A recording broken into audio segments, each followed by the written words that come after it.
इस वक्त मेरे साथ मनोज तिवारी है, लेकिन यहाँ पर जिक्र हो रही है कि उपचुनाव में चूंकि क्या होने वाला है। सबसे पहले शुरुआत करूंगी आपसे। टोपी आपने हिमाचल की पहनी है, नजरें तो हिमाचल चुनाव पर है, लेकिन आज की तारीख में बाई पोल्स में बीजेपी तेलंगाना में आगे है, उत्तर प्रदेश में आगे है बीजेपी, और बिहार में मोकामा में बीजेपी काफी पीछे है, लेकिन 2000 से ज्यादा वोटों से गोपालगंज में आगे चल रही है। पहली प्रतिक्रिया आपकी क्या रहेगी? देखिए, तेलंगाना में ये जो रुझान अभी उपचुनाव का आ रहा है, ये रुझान बहुत बड़े इशारे कर रहा है। तेलंगाना में अगली सरकार भारतीय जनता पार्टी की ही होगी, ऐसा तेलंगाना के लोगों ने मन बना लिया है, क्योंकि पहले जिनको चुना था उनसे बहुत निराशा मिल चुकी है। और ये उपचुनाव का रिजल्ट भी मुझे वही इंगित कर रहा है जो हम पिछले तेलंगाना के अपने प्रवास में पाए थे। बिहार के गोपालगंज से बढ़त आना, वो जो पैसा पहले से हमने सोचा था वैसा ही है। उत्तर प्रदेश का वैसा ही है जैसा हमने सोचा था।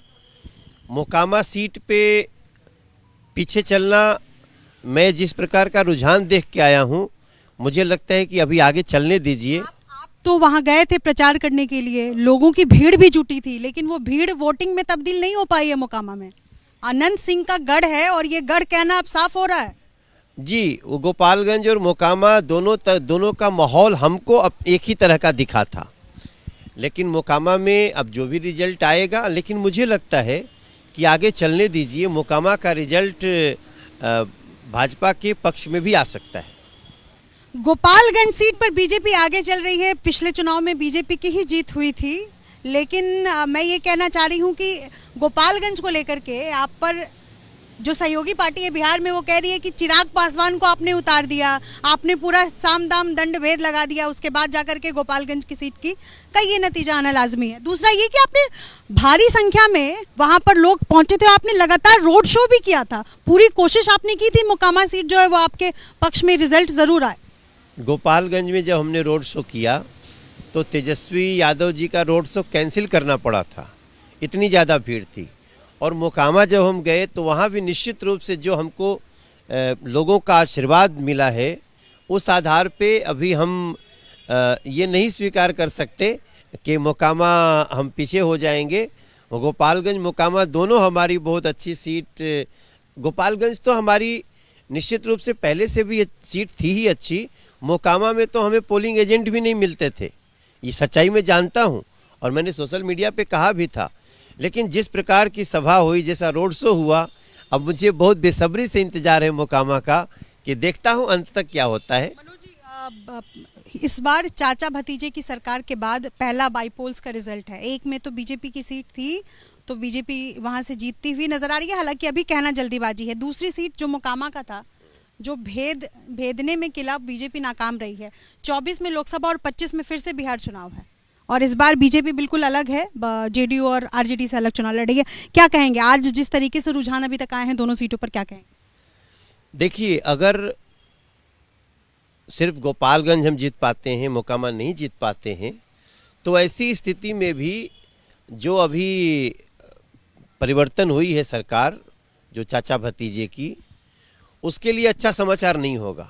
क्योंकि अगर आप दोनों मिल कर के भी गोपालगंज या दोनों सीट नहीं जीत सकते, तो फिर आपके लिए क्वेश्चन मार्क बड़ा बिहार की जनता ने दिया है।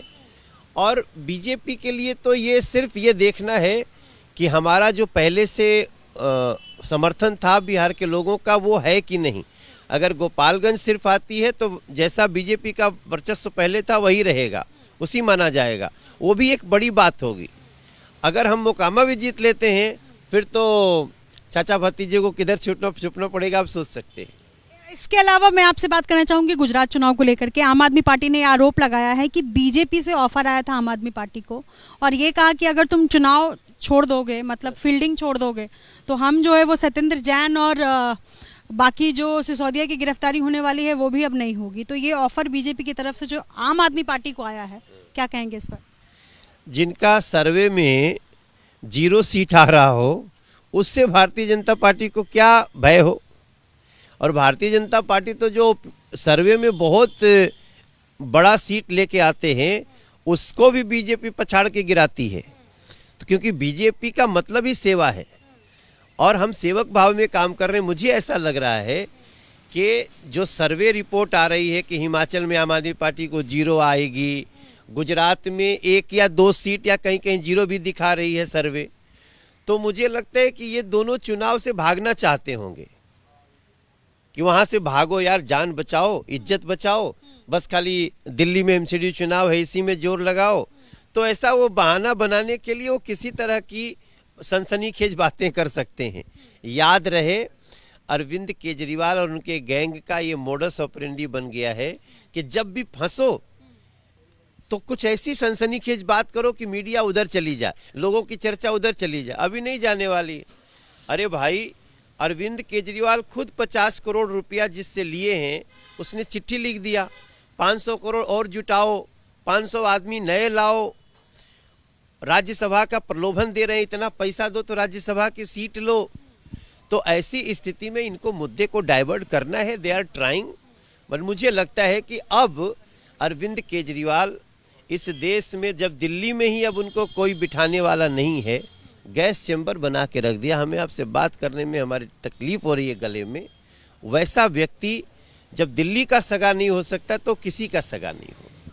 हिमाचल प्रदेश में जो बीजेपी के बागी हैं कृपाल परमार, उनका एक ऑडियो वायरल हो रहा है। कांग्रेस का ये आरोप है कि उस ऑडियो में और वायरल क्लिप में पीएम मोदी उनको मनाने में जुटे हुए हैं। और कांग्रेस ने ये कहा है, सुप्रिया सिनेत ने ये कहा भी है कि बागियों को मनाने में खुद साहेब जुट गए हैं।